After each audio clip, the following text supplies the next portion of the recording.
नमस्कार दोस्तों, मेरे YouTube channel advocate Jagjit Kumar Bhatt में आप सभी का स्वागत है। दोस्तों इस समय मैं भारत की सबसे बड़ी कोर्ट, इस लैंड की सबसे बड़ी कोर्ट के सामने खड़ा हूं और दुर्भाग्य है दोस्तों कि हमारे बिहार में बिहार रिजर्वेशन बिल जो था उसे मंगलवार को गवर्नर ने एसेंट दे दिया, यानी वो एक्ट बन गया। यानी कि अब पूरे बिहार में जो रिजर्वेशन का रोस्टर है वो लगभग 75% तक हो गया है। और 75 होने के साथ साथ दोस्तों ये एक अनकॉन्स्टिट्यूशनल है। दोस्तों मैं बताऊं तो आपको, चूँकि इंदिरा साहनी की जो जजमेंट है honourable supreme court of India ने 1992 में जो दी थी, उसका क्लियर वायलेशन करती है ये जो रिजर्वेशन का रोस्टर दिया गया है बिहार सरकार की तरफ से। लेकिन दुर्भाग्य दोस्तों ये है कि अब तक इस पर ना ऑनरेबल पटना हाई कोर्ट में कोई पिटिशन फाइल हुई और ना मैं अभी सुप्रीम कोर्ट के सामने खड़ा हूँ, ना वहाँ कोई पिटिशन फाइल की गई। दोस्तों अब आप सबके दिमाग में ये चल रहा होगा कि मैं क्यों नहीं पिटिशन फाइल कर सकता हूँ।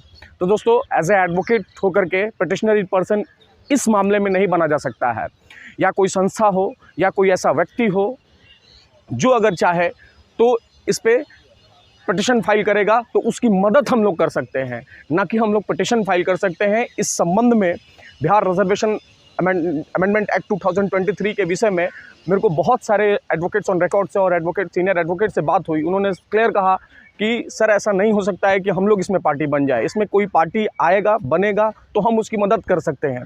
इसमें आप पार्टी बनोगे तो कोर्ट के सामने ये पॉइंट एराइज हो जाएगा कि फिर आप इसमें कैसे जो है आपका कैसे इसमें राइट है, वो आप अपना राइट जो है इसमें बताएं। तो दोस्तों सबसे बड़ी बात यही है कि आज लगभग 4 या 5 दिन बीत गए, मंगलवार को ये फाइल एसेंट मिला था गवर्नर की तरफ से। लेकिन दुर्भाग्य है हम लोग के बिहार का दोस्तों कि एक पिटिशन फाइल नहीं हो सक रही है।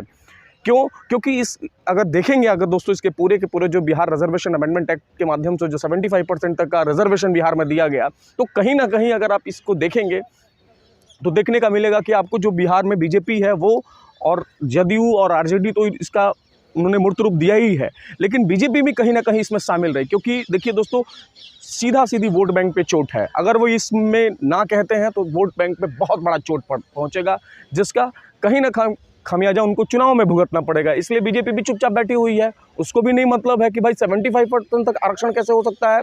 ये क्लियर वायलेशन है honourable supreme court of India की तरफ से, जो 1992 में Indira Sahni versus union of India का जजमेंट था वो, और उसके साथ साथ जो मराठा जजमेंट दी गई थी दोस्तों, वो अभी हाल फिलहाल में आप जानते होंगे दोस्तों पंजाब एंड हरियाणा हाईकोर्ट ने भी जो 75% तक जो पब्लिक सेक्टर में रिजर्वेशन दिया गया था उसको भी सेटिसाइड कर दिया।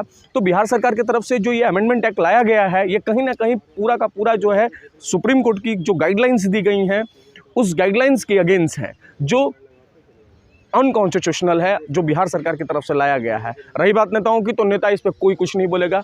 बीजेपी भी जानती है कि कोई ना कोई आगे इसके आएगा, और आगे जब आएगा तो हम जो है इस पर अच्छा से उसको भजाएंगे। इसीलिए उन्होंने विरोध भी नहीं किया इसका। अगर आप पूरा का पूरा देखेंगे दोस्तों कि किसी ने विरोध नहीं किया इसका, कोई भी नहीं चाहता है कि इसका विरोध हो।